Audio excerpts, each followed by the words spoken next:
Hey hi friends, நான் தான் உங்கள் ஸ்ரீவியா. இன்றைக்கி நம்ம என்ன ரெசிபி பார்க்க போகிறோம்னா வெஜிடபிள் குருமா.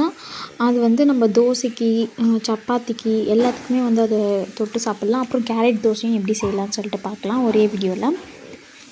நம்ம சேனல் இன்னும் யாரும் சப்ஸ்கிரைப் பண்ணலாம், சப்ஸ்கிரைப் பண்ணிக்கோங்க.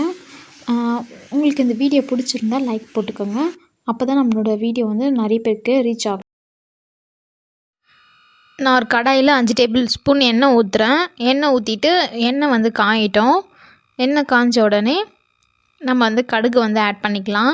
இப்போ வந்து நம்மளுக்கு தேவையான அளவுக்கு மசாலா எடுத்து வச்சுக்கலாம். நான் வந்து சோம்பு, கிராம்பு, மிளகு, சீரகம், பட்டை, பிரியாணி இலை, கசகசா, பெருங்காயத்தூள் இது எல்லாத்தையும் நான் வந்து ஒரு பிளேட்டில் எடுத்து வச்சுக்கிறேன் தேவையான அளவுக்கு.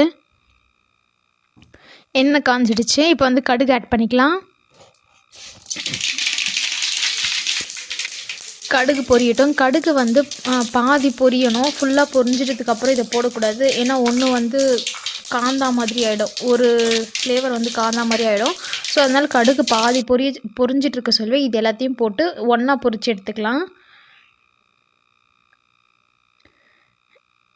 பாருங்கள், இப்போ பொரிஞ்சிடுச்சு. இப்போ வந்து கறிவேப்பிலை ஆட் பண்ணிக்கலாம். இப்போ வெங்காயம் ஆட் பண்ணிக்கலாம். நான் வந்து ஒரு வெங்காயம் தான், பெரிய வெங்காயம் ஒன்று எடுத்து கட் பண்ணி வச்சுருக்கேன். 2 பச்சை மிளகா வந்து கீறி வச்சுருக்கேன் இந்த மாதிரி. அப்போ தான் மிளகா வந்து வெடிக்காமல் வரும்.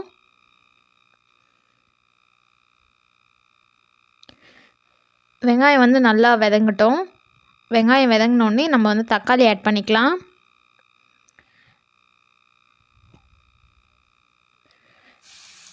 இப்போ இஞ்சி பூண்டு பேஸ்ட் ஆட் பண்ணிக்கலாம். இது எல்லாம் நல்லா வதங்கட்டும்.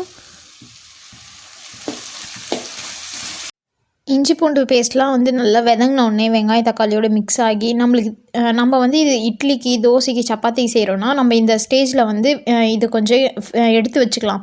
எடுத்து வச்சு ஆற வச்சு மிக்சியில் போட்டு அரைச்சி திருப்பி கடாயில் சேர்த்துக்கலாம். இப்போ வந்து காய் வந்து போட்டிருக்கேன். ஏன்னா நான் வந்து இது வந்து ஒயிட் ரைஸ்க்காக செய்கிறோம். ஒயிட் ரைஸ் வந்து காலையில் தோசைக்கு செய்கிறேன், ஓகேங்களா. ஸோ ஒயிட் ரைஸ்க்கும் தோசைக்கும் செய்கிறதுனால நான் இதை வந்து அரைக்கல, மிக்சியில் போட்டு உங்களுக்கு தேவைப்பட்டு அரைச்சிக்கோங்க. இப்போ காய்களெல்லாம் போட்டு வதக்கிக்கலாம். நான் கேரட்டும் பீன்ஸும் எடுத்து வச்சுருக்கேன், அரிஞ்சு வச்சுருக்கேன். அதை வந்து மிக்ஸ் பண்ணிக்கலாம். போட்டு கொஞ்சம் வதங்கட்டும். தேவையான அளவுக்கு உப்பு ஆட் பண்ணிக்கலாம்.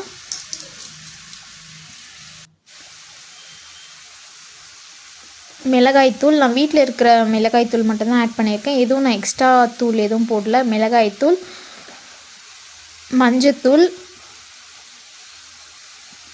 உங்களுக்கு தேவைப்பட்டுச்சுன்னா நீங்கள் வந்து ஹாப்பிமா வந்து ஆரஞ்சு கலர் ஃப்ளேவர் வந்து ஆட் பண்ணிக்கலாம். டேஸ்ட் நல்லா வரும். நான் இந்த கிளாஸில் வந்து ரெண்டு கிளாஸ் அளவுக்கு தண்ணி வச்சுருக்கேன்.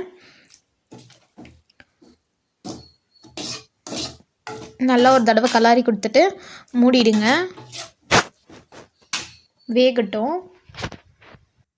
நம்ம வந்து இது நல்லா திக்னஸ் வரத்துக்காக நம்ம வந்து இதில் வந்து கடலை மாவு கொஞ்சோண்டு மிக்ஸ் பண்ணி ஆட் பண்ணிக்க போகிறோம். கடலை மாவு அப்படி இல்லைன்னா கார்ன்ஃப்ளவர் மாவு, அதுவும் இல்லை அப்படின்னா கோதுமை மாவு. இது மூணுத்தில் ஏதாச்சும் ஒன்று வந்து மிக்ஸ் பண்ணி யூஸ் பண்ணிக்கோங்க. ஆனால் கார்ன்ஃப்ளவர் மாவு வந்து ரொம்பவே நல்ல திக்னஸ் கிடைக்கும். கடையோட ஃப்ளேவர் அப்படியே வரும். நான் கார்ன்ஃப்ளவர் மாவு வந்து மிக்ஸ் பண்ணி வச்சுருக்கேன். அதிகமாக வேண்டாம், ஒரு ஸ்பூன் கார்ன்ஃப்ளவர் மாவு போட்டு கொஞ்சமாக தண்ணி போட்டு மிக்ஸ் பண்ணியிருக்குங்க, கட்டி இல்லாமல் இந்த மாதிரி. இப்போ வந்து ஆட் பண்ணிக்கலாம். இப்போ கலாரி பார்க்கலாம். உடனே உங்களுக்கு வந்து அந்த திக்னஸ் கிடைக்கும். பாருங்கள், குழம்பு வந்து எவ்வளோ திக்காக இருக்குன்னுட்டு. தண்ணியாக இருந்தது கொஞ்சம் திக்காக இருக்குது இல்லையா, ஸோ அதுக்கு தான். இப்போ வந்து நான் இன்னும் கொஞ்சம் தண்ணி ஆட் பண்ணிக்கிறேன். இப்போ வந்து இந்த கேப்பில் வந்து நம்ம வந்து தேங்காய்லாம் வந்து ரெடி பண்ணி வச்சுக்கலாம். தேங்காய் பால் வந்து ஆட் பண்ண போகிறோம். நீங்கள் தேங்காய் பால் மட்டும் ஆட் பண்ணாலும் ஓகே. இல்லை நீங்கள் முந்திரி இருக்குது அப்படின்னா முந்திரியை வந்து ஒரு 10 போல் வந்து நல்லா ரொம்ப சாஃப்டாக பேஸ்ட் மாதிரி அரைச்சி அதையும் ஆட் பண்ணிக்கோங்க. உங்களுக்கு வந்து டேஸ்ட் வந்து சூப்பராக கிடைக்கும். இங்கே பாருங்கள் எப்படி இருக்குன்னுட்டு. நீங்கள் இதை வந்து சப்பாத்திக்கு, தோசைக்கு, இட்லிக்கு இதுக்கு எல்லாத்துக்குமே யூஸ் பண்ணிக்கலாம். அவ்வளோதாங்க, ஈஸியாக நம்மளோட குருமா வந்து ரெடி ஆகிடுச்சு, வெஜ் குருமா. நம்ம தோசை இப்போ எப்படி ஊற்றலாம்னு சொல்லிட்டு பார்க்கலாம். ஃபஸ்ட்டு தோசைக்கல்லை வச்சுட்டு தோசைக்கல் காஞ்ச உடனே எண்ணெய் எதுவுமே போடாதீங்க. போடாமல் அப்படியே வந்து மாவு போட்டு இந்த மாதிரி நான் பண்ணுற மாதிரி சுற்றி தேய்ச்சி விடுங்க. தேய்ச்சி விட்டுட்டு நீங்கள் வெறும் செய்கிறீங்க அப்படின்னா இந்த மாதிரி போட்டுட்டு தோசை தேய்ச்சிட்டு எண்ணெய் ஆயில் வந்து அப்ளை பண்ணிக்கோங்க. இல்லை கேரட் தோசை இந்த மாதிரி வேறு எதுனா கொஞ்சம் வெரைட்டியாக செய்கிறீங்கன்னா இது இந்த மாதிரி கேரட் தோசைனா இந்த மாதிரி தூவிக்கோங்க. மேலே கேரட்டை வந்து ஸ்லைஸ் பண்ணி வச்சுட்டு இந்த மாதிரி தூளாக வச்சுக்கிட்டு மேலே தூவி விட்டுட்டு நெய் அப்படி இல்லைன்னா எண்ணெய் இது ஏதாச்சும் ஒன்று விட்டுட்டு சுற்றி விட்டுட்டு தோசை கரண்டி இருக்கும் இல்லையா அதை வச்சு மேலே கீழே வந்து ஸ்ப்ரெட் பண்ணி விடுங்க. நான் பண்ணி காட்டுறேன், அதே மாதிரியே பண்ணுங்கள். இந்த மாதிரி தேய்ச்சி விட்டிங்கன்னா உங்களுக்கு வந்து அந்த கேரட்டும் மாவும் வந்து ஒட்டிக்கும்.